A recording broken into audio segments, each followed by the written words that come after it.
Government of J&K का बहुत ही बेहद मशहूर होगी पिछले 1-2 साल में जो भी एक्टिविटीज़ होती हैं।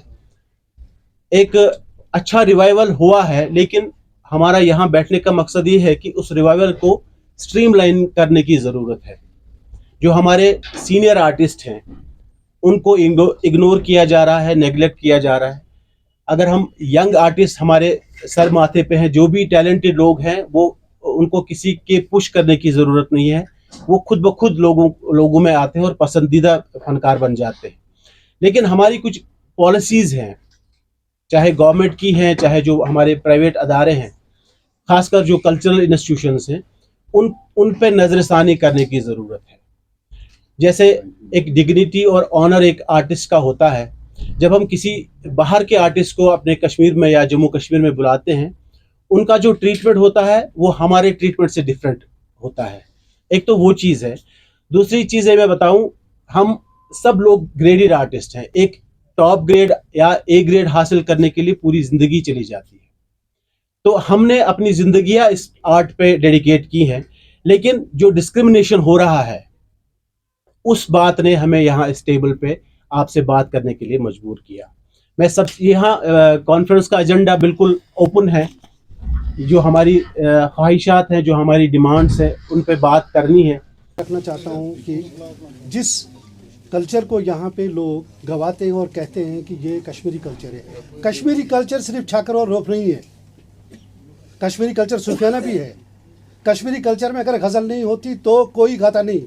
वचन और जो पद हैं, फिर वो फोक वाले वो गाते, सही बात। लेकिन फोक वाले कश्मीरी गज़ल गाते हैं। ये अलग अलग जॉनर हैं सारे, ये अलग अलग जॉनर है, लेकिन कश्मीरी कल्चर में हमारी गज़ल भी आ जाती है। तिलचुन ऐसी सूफी साहब का नाम भी हटाना है, विजय मल्ला का भी, विजय मल्ला का नाम भी हटाना है। अगर उन सब का आप हटा रहे हैं तो हम खुद ब खुद हट जाएंगे। अगर वो लाइमलाइट में हैं, अभी जिंदा हैं, तो फिर कश्मीरी जो कल्चर है वो सिर्फ फोक नहीं है। राज बेगम जी का नाम राज बेगम भी है, उनके उसको बाद भी हम निकाल लोगों दो। ने जिंदा रखा।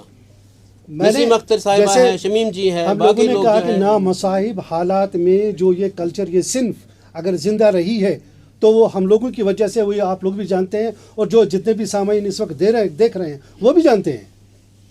जो यहाँ के इसके बानी थे वो तो कहीं चले गए, कुछ यहाँ गए, कुछ वहाँ गए, कुछ उधर गए, कुछ इधर गए, लेकिन जो यहाँ रहे इन नामसाहिब हालात में हमने जिंदा रखा। हमको क्या मिला? कुछ भी नहीं मिला। आज मुझे पता नहीं कहाँ कहाँ से लोग आ जाते हैं इस नाम पे, कल्चर के नाम पे कश्मीरी कल्चर को जिंदा रखना है। एक मुझे बताओ, उसको पता, मैं पूछूं कश्मीरी कल्चर पता है क्या है? जरा एक मुझे डिफाइन करो।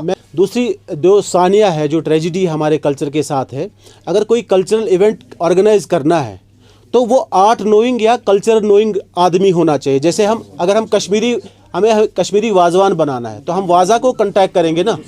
अगर हमें कंस्ट्रक्शन करना है तो हम किसी आर्किटेक्ट या किसी मेसन को कांटेक्ट करेंगे ना। इसीलिए अगर हमें कल्चरल इवेंट करना है, बाहर की दुनिया को कल्चर दिखाना है, तो उस आदमी को कल्चर का पता होना चाहिए। यहाँ ये ट्रेजिडी है, जिस आदमी को न कल्चर से लेन देन है, वो कोई और काम करता है, न उसको पता है कैसर निज़ामी कौन है, विजय मल्ला कौन था, गुलाम हसन सूफ़ी कौन थे, गुलजार अहमद गनाई कौन है, रशीद हाफिज साहब, वो हमें कांटेक्ट करता है। या कशीर पश्च वना या चिगमज द्रालज, यहाँ ब्रोकर्स पड़े हैं इस कल्चर को बढ़ाने के लिए। तो वो कल्चर ख़त्म होना चाहिए। ये जो म्यूज़िक से वाबस्ता लोग हों, कल्चर से वाबस्ता लोग हों, उनको इन इवेंट्स में शामिल करना चाहिए। ऐसा मुद्दा है कि ये सब आर्टिस्टों के लिए मैं आपको समझाऊंगा सर्विस क्या है। सर्विस है, मैं बचपन से इसी फील्ड में हूँ। आपने देखा होगा मैं टीवी से स्टार्ट किया, रेडियो से स्टार्ट किया, फिर बॉलीवुड में भी काम किया।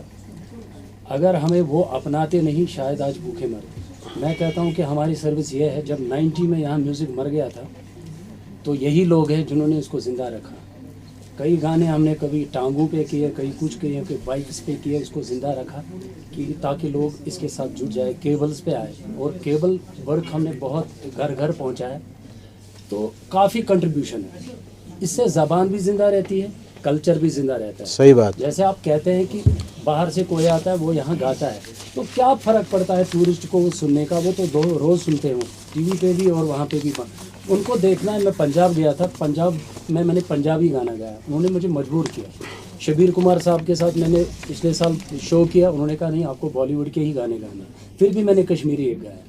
तो यहाँ अभी साधना सरगम जी ने कहा कि मैं आपके साथ सॉन्ग करूँगी, मैंने कहा कश्मीरी करूँ। तो देखेंगे आप, जब हम अपने इस ज़बान के लिए हमने भी अपनी सर्विस दी है, चाहे हालात ख़राब थे, नहीं बचपन उस से वक्त लेके आज तक। मैं सबसे 90 की बात करूंगा, 95 तक यहाँ गाना वाना सारा बंद हो गया था, क्योंकि मैं बॉम्बे से वापस आया था, मेरी शादी हुई, कोई काम नहीं था। लेकिन ये वहीद साहब, कैसर साहब और मुनीर साहब जितने और भी बाकी सब लोग जो हमारे साथ हैं, 1980 से हम लोग सब ने, हम काम कर जब मैंने पहला गाना टांगे पे शूट किया, वो घर घर केबल से थ्रो आया, और इंडियन आइडल में यहाँ मैं जज था सिलेक्शन में, तो बहुत सी हमें भी धमकियाँ मिली थी उस टाइम। मैं दिल्ली भाग गया था। देखिए कितना कंट्रीब्यूशन करेंगे हम अपनी साइड। आर्टिस्ट होता है एक कमज़ोर आदमी होता है, दिल का साफ होता है, और ना ही इसका किसी के साथ वो ये जिद वगैरह ऐसा कुछ होता नहीं। वही होता है कि जो जानकार लोग हैं उन्हीं के एंड लोकल टैलेंट, अगर बाहर आप किसी को बुलाते हैं तो यहाँ भी उसी टक्कर का आर्टिस्ट उसके साथ आप डालिए, न कि आप हमारे कल्चर की बेइज्जती करेंगे। जिस बच्चे को कुछ आता भी नहीं है, आप हिंदुस्तान के या दुनिया के किसी बड़े आर्टिस्ट के साथ उसको स्टेज शेयर कराते हैं। नहीं, आप देखिए जो बड़े लोग हैं जिन्होंने पूरी दुनिया में नाम कमाया है, उनको कॉन्फिडेंस लेना बहुत ज़रूरी है और उनको उनके साथ स्टेज शेयर करना बहुत ज़रूरी है, क्योंकि जब वो आर्टिस्ट यहाँ से जाएगा उसको भी पता चलेगा कि यहाँ कितने अच्छे आर्टिस्ट हैं। नहीं तो अगर आप उनको बेसुरा और बेतला आर्टिस्ट स्टेज पे देंगे तो वो कह रहे हैं कि यार ये चुने की है, ये चुथौटी ना, ठीक है। और सबसे बड़ा पॉइंट है जो G20 का जो हमारे साथ सानिया हुआ है, जो हमारी सारी बरादरी यहाँ बैठी है, उस पर गवर्नमेंट को कुछ डिसीजन लेना चाहिए। नहीं तो ये बहुत मुश्किल है कि जो काम हमने 1 महीना किया उसका पैसा नहीं मिला है लोगों को। और कल्चरल इंस्टीट्यूशंस की जो फंडिंग आती है, एक तो उस फंड को बढ़ाना है और उस फंड को प्रॉपरली यूटिलाइज करना है। और यहाँ के जो दिग्गज आर्टिस्ट हैं, सूफियाना, छकरी और लाइट म्यूजिक में या किसी भी आर्ट फॉर्म में, उनको साथ लेके चलना है, उनको साइड लाइन नहीं कर सकते हैं, क्योंकि हमारा भी यही कल्चर प्रमोट करना, ओढ़ना बिछोना है, हमारा भी इसी पे सारा घर-बार चलना है। और ऐसा नहीं है कि हम अच्छे आर्टिस्ट नहीं हैं, ये सब आप जानते हैं। सब ने अपना अपना कंट्रीब्यूशन दिया है, 30 साल, 35 साल, 40 साल, 20 साल अपना कंट्रीब्यूशन दिया हुआ है। तो हमें डिस्क्रिमिनेशन नहीं चाहिए, एक डिग्निटी और ऑनर चाहिए और फुल पार्टिसिपेशन चाहिए यहाँ जो यूटी सरकार जितने भी इवेंट्स करती है।